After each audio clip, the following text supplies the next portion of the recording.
Hi, this is Philippa Christie from the Bitless Boutique. I just want to take through a little video on that we're looking at the mental nerves of the horse, and also then what this might mean if your horse is reactive to particular bridle designs. Okay, so the mental nerves, okay, they're inside the mandible. The mental nerves are actually the third branch of the trigeminal nerves. They're inside the skull. They exit at this little hole here. It's called the mental foramen, and the nerves would exit down towards the teeth. That's what they serve, and they run down at different angles.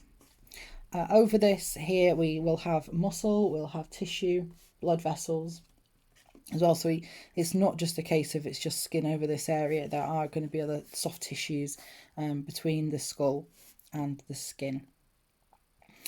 This particular bridle design, so we've got a cob size on a cob size head. We fit it to the designer's instructions, and we also fit it to our own, which is 2 fingers under the cheekbone and over the nasal notch, not below it. So you can see clearly, if I put this to the side, that the strap is sitting. Now it sits slightly forward, especially if we were to tilt the head. Okay, so I'm trying to tilt the head. It sits even more forward. So we've actually put it back a little bit for the purposes of this, but it does sit a little bit more forward, obviously, if I'm putting a bit more contact on it as well. I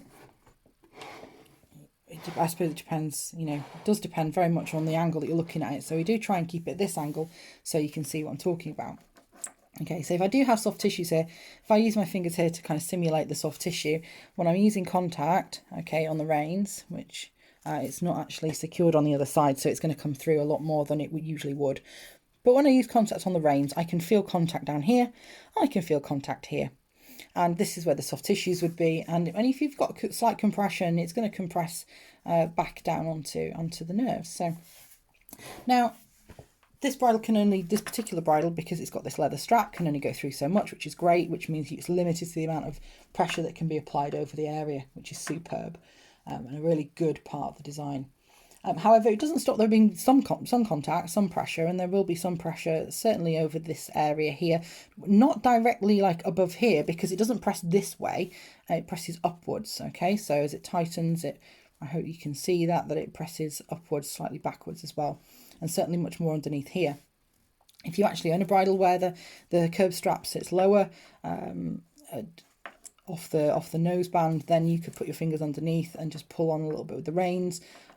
Just be very careful doing this. Obviously, you don't want to over tighten or get your fingers stuck or anything. So just do be mindful of that. But you can do that and pull, and you can feel contact underneath this area anyway. So if I put it to the side again, I certainly put the horse's head at a more, we're certainly not going to go on the vertical. I mean, on the vertical would be even lower. Okay, but if we just in front of the vertical, and then putting the contact on, you can see it presses upwards towards this area.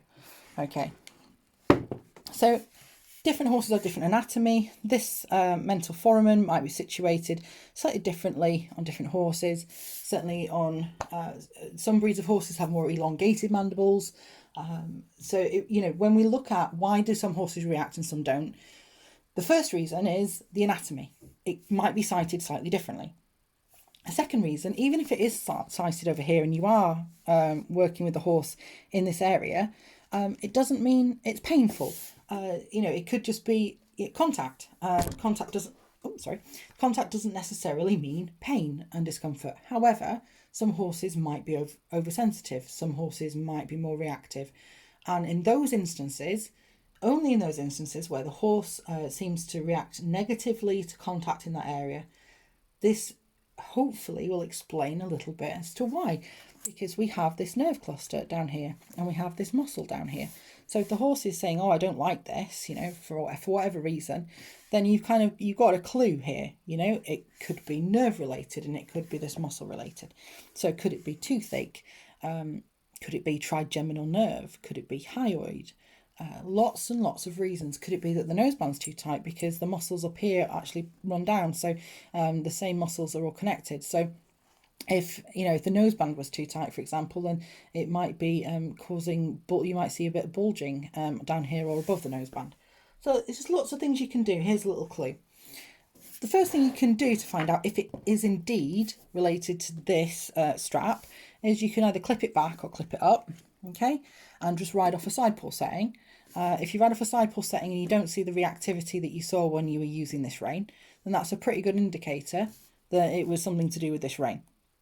If you clip this back and you're still getting the same response, then that's a good indicator there that it might be full bridle related, different area on the bridle, different area on the anatomy, or could even be not bridle related at all.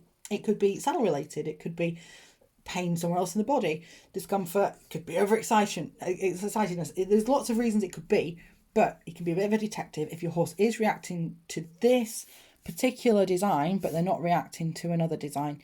Then it just does kind of pinpoint the area and the anatomy surrounding that. If your horse is reacting to just this rein, not the other rein, and you're thinking, look, there could be something going on in this area, then the people you can contact are, you can contact a vet, you can contact a dentist, you could even speak to a vet physio. I think the vet and the dentist are the two I would speak to first, just to rule out dental pain would be the first one. If you speak to your vet, they might advise that as well. So, if in doubt, speak to your equine professional. So I hope this kind of clears up that we're not looking to kind of single out and say this is a bad and you shouldn't use this. We're not saying that at all. We're saying, look, if you do use this and you do get these responses, then this could be why, because of the anatomy of the horse and what's located underneath the area that the strap sits. And that's the most of it, So whether or not you are looking at it from this angle or this angle, if I'm going to apply contact, especially if I'm going to apply contact on this side as well, then I am going to get some pressure on this area. So, some horses will respond to that and some of them won't. And, just listen to the horse, listen to what the horse has to say, follow the horse's lead, always. Thanks for watching, and if you liked and enjoyed this information, please follow the page. We run courses and webinars on bridle fit, bitless bridle fit, and we'll be sharing much more little tidbits of information like this on our page. So thanks again for tuning in, and feel free to share. Bye for now.